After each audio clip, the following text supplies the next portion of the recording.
Thank you very much. Now, I would like to invite our Honorable Chief Minister of Uttar Pradesh, Sri Yogi Adityanath ji, to address the gathering.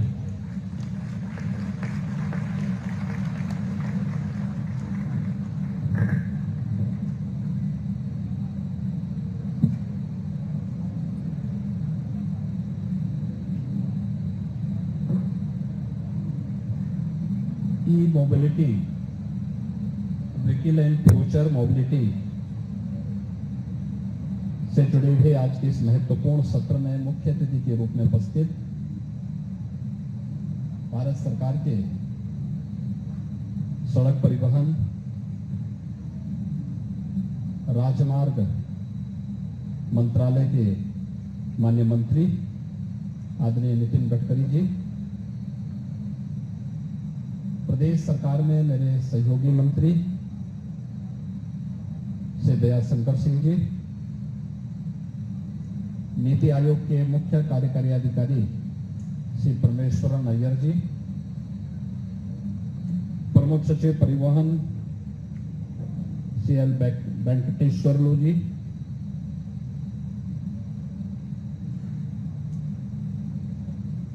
Shri प्रशांत बनर्जी, श्री सुशांत नायक, श्री राम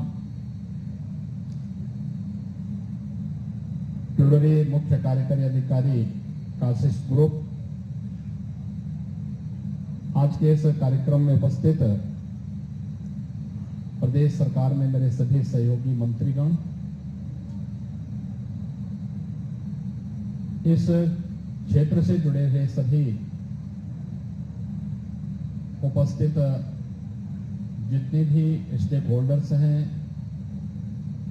और जिन्होंने इस क्षेत्र में कुछ नयापन किया है, ऐसे उपस्थित सभी मित्रों, मैं आप सबकी ओर से और प्रदेश शासन की ओर से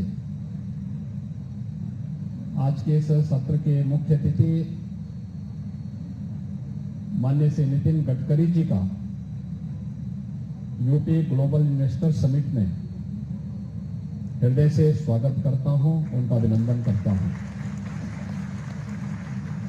हम सब जानते हैं कि देश के अंदर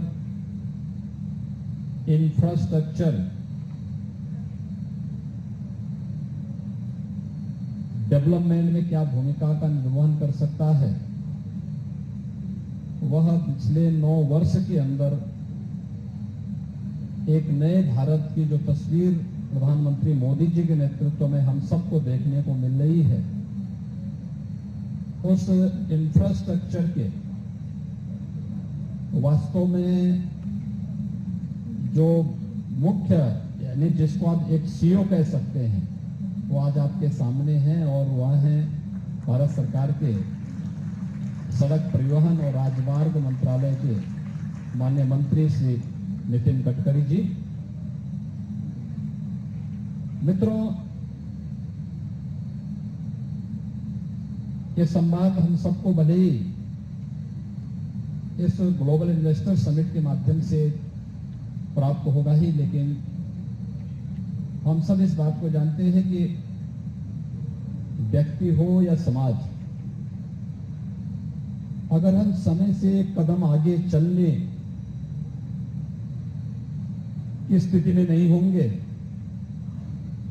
तो समय हमें पीछे धकेल देगा। हम विकास की मुख्य धारा के साथ नहीं जुड़ पाएंगे, एक स्वस्थ प्रतिस्पर्धा का हिस्सा नहीं बन पाएंगे। हमें हमेशा समय से एक कदम आगे बढ़कर के सोचना पड़ेगा और ई मोबिलिटी में और उसकी फ्यूचर की क्या संभावनाएं हैं, इस सत्र में अपना मुख्य उद्बोधन देने के लिए जिनके पास ये विजन है और उस विजन को प्रभावी ढंग से जमीनी धरातल पर उतारने की एक क्षमता है, वह नाम है नितिन गडकरी जी के रूप में। वह व्यक्तित्व आज हम सबके सामने आए हैं। मैं ग्लोबल इन्वेस्टर समिट के प्रति उनकी शुभेच्छा रही है। उत्तर प्रदेश के और देश के इंफ्रास्ट्रक्चर के साथ साथ उत्तर प्रदेश के अंदर आज जो इंफ्रास्ट्रक्चर हम सबको देखने को मिलता है। इस इंफ्रास्ट्रक्चर में, उस इंफ्रास्ट्रक्चर को हमको कैसे आगे बढ़ाना है, उसमें उनका मार्गदर्शन और सहयोग हमें निरंतर प्राप्त हुआ है। उत्तर प्रदेश के हाईवे को 2 लेन को 4 लेन में, 4 लेन को 6 लेन में, 6 लेन को 8 लेन में, 6 लेन को 12 लेन के एक्सप्रेसवे भी, देश का पहला 12 लेन का एक्सप्रेसवे दिल्ली से मेरठ के बीच में भी विगत वर्ष आदरणीय प्रधानमंत्री जी के द्वारा प्रारंभ किया जा चुका है।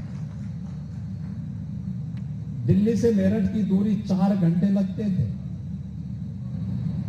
और आज 45 मिनट में आप दिल्ली से मेरठ आ सकते हैं। मुझे याद है जब 2 जनवरी को प्रधानमंत्री जी के द्वारा 2 जनवरी 22 को मेरठ में मेजर ध्यानचंद स्पोर्ट्स यूनिवर्सिटी का शिलान्यास करना था। स्टेट गवर्नमेंट के द्वारा एक यूनिवर्सिटी का शिलान्यास वहां प्रारंभ प्रस्तावित था और उस शिलान्यास के कार्यक्रम को करने के लिए प्रधानमंत्री जी ने कार्यक्रम भी दे दिया था, लेकिन विजिबिलिटी के कारण पायलट ने अलाउ नहीं किया। तो मेरे पास जानकारी हुई तो मैंने हिम्मत की, मैंने कहा अगर पीएम साहब बाई रोड आ सके तो लोगों के लिए कल्पना थी क्या ये संभव हो पाएगा। ये वो समय था जब किसान आंदोलन चल रहा था। तो उन्होंने कहा क्या तैयारी है, मैंने कहा भी अब अगर आ सके तो हम लोग तैयार हैं। दिल्ली से मेरठ आदरणीय प्रधानमंत्री जी बाई रोड आए और मात्र 45 मिनट से कम समय प्रधानमंत्री जी को वहां आने में लगा। मुझे याद है उससे पहले 5 साल पहले दिल्ली से मेरठ की दूरी 4 घंटे 5 घंटे लग जाते थे। लोग नहीं, अब मैं देखता हूं दिल्ली के लोग जो मेरठ के लोग हैं, दिल्ली में काम करते हैं, वो दिल्ली में नहीं रहते हैं, वापस मेरठ आ जाते हैं, कार्य करके वापस आ जाते हैं।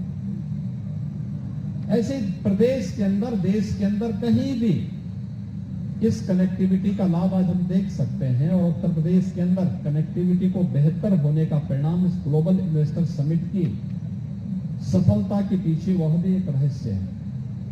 यही नहीं, देश का पहला वाटरवे प्रारंभ हो हल्दिया से वाराणसी के बीच में, वह भी आपके पास जब विभाग था आपने इस कार्यक्रम को भी प्रारंभ किया और अभी 13 जनवरी को प्रधानमंत्री जी ने दुनिया के सबसे बड़े रिवर क्रूज का शुभारंभ वाराणसी से डिब्रूगढ़ के बीच में वह रिवर क्रूज भी प्रारंभ किया है, जो वाराणसी से प्रारंभ होकर के डिब्रूगढ़ तक पहुंचेगा। उस विजन के साथ इंफ्रास्ट्रक्चर से लेकर के और वर्तमान की हमारी प्लानिंग क्या होनी चाहिए, इलेक्ट्रिक व्हीकल की फील्ड में हमारी क्या प्रोग्रेस है, हम लोग इससे आगे जाकर के हाइड्रोजन एनर्जी का, इथेनॉल के साथ साथ ग्रीन एनर्जी के साथ साथ हम हाइड्रोजन एनर्जी का उपयोग इसमें कैसे कर सकते हैं, यह आज की और फ्यूचर की हमारी संभावनाएं हैं जिस फील्ड में हमें कार्य करने की आवश्यकता है।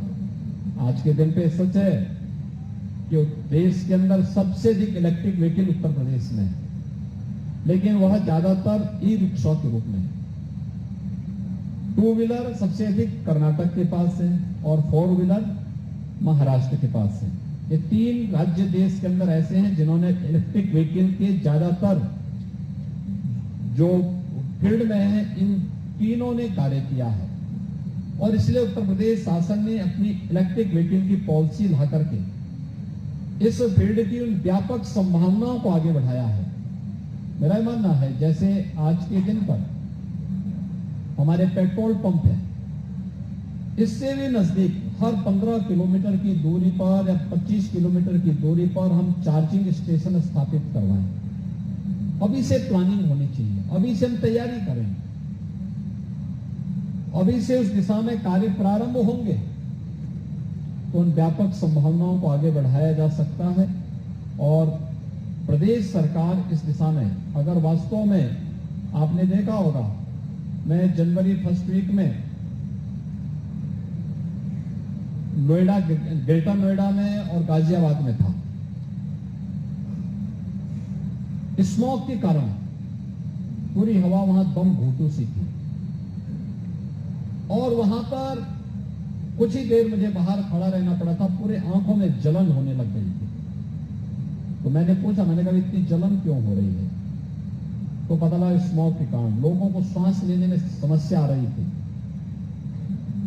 हमें पर्यावरण के संरक्षण की दिशा में अगर वास्तव में कदम बढ़ाने हैं तो अब इलेक्ट्रिक व्हीकल को और फ्यूचर की जो हमारी व्यवस्था है वह हाइड्रोजन एनर्जी के इस फील्ड में कैसे कार्य करते हुए हम लोग इस फील्ड की स्ट्रेंथनिंग में कार्य कर सकते हैं। वास्तव में जितनी डिमांड होगी और जैसे जैसे डिमांड बढ़ेगी वैसे ही आप देखना कि यह अपने आप सस्ता होता हुआ दिखाई देगा, लेकिन टेक्नोलॉजी को इम्प्रूव करना, इसके लिए नए स्टार्टअप को आगे बढ़ाने के लिए प्रेरित करना, राज्य सरकार और केंद्र सरकार इस दिशा में कार्य करेगी, लेकिन प्राइवेट प्लेयर भी जब इस फील्ड में आएंगे तो इन संभावनाओं को और गति देने में मदद मिलेगी और इसको हम तेजी के साथ आगे बढ़ा पाएंगे। वैसे ही जैसे याद करिए मोबाइल फोन की पहले जब इनकमिंग कॉल भी 16 रुपए की पड़ती थी और आज कोई पूछता नहीं है, आज वो फ्री में उपलब्ध है। डिमांड हुई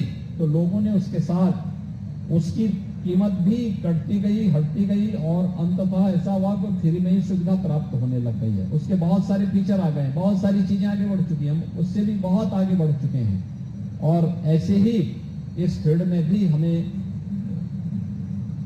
ग्रीन हाइड्रोजन का हो, ग्रीन एनर्जी का हो, हाइड्रोजन एनर्जी का हो या फिर इलेक्ट्रिक व्हीकल की इस फील्ड में भी जो व्यापक संभावनाएं हैं इसको प्रोत्साहित करने की दिशा में हमें कदम बढ़ाने पड़ेंगे, इस दिशा में प्रयास करने पड़ेंगे। हाइड्रोजन एनर्जी अभी महंगी पड़ रही है, अभी वह उस पर काफी कार्य चल रहा है और अब जैसे जैसे हम इस फील्ड में आगे बढ़ा सकते हैं तो इसके बारे में नया विजन माननीय गडकरी जी का आज हम सबको यहाँ पर देखने और सुनने को प्राप्त होगा।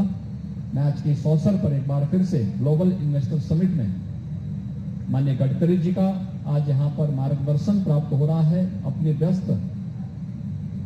व्यस्तता के बावजूद उन्होंने इस समिट के लिए अपना समय दिया और जो भी देश और दुनिया से आए हुए निवेशकों को इस दिशा में प्रेरित करने के लिए आज अपना मार्गदर्शन देने के लिए स्वयं यहाँ पर उपस्थित हुए हैं। मैं प्रदेशवासियों की ओर से उनका एक बार फिर से स्वागत करता हूं, उनका अभिनंदन करता हूं। आप सभी का जिन्होंने इस फील्ड में रुचि लेकर के बड़े तन्मयता के साथ इस पूरे समिट को अपना स्वयं का आयोजन माना और उसको सफलता की एक नई ऊंचाई तक पहुंचाने में अपना योगदान दे रहे हैं। आप सबका भी मैं हृदय से अभिनंदन करते हुए अपनी वाणी को विराम देता हूं। धन्यवाद। जय हिंद।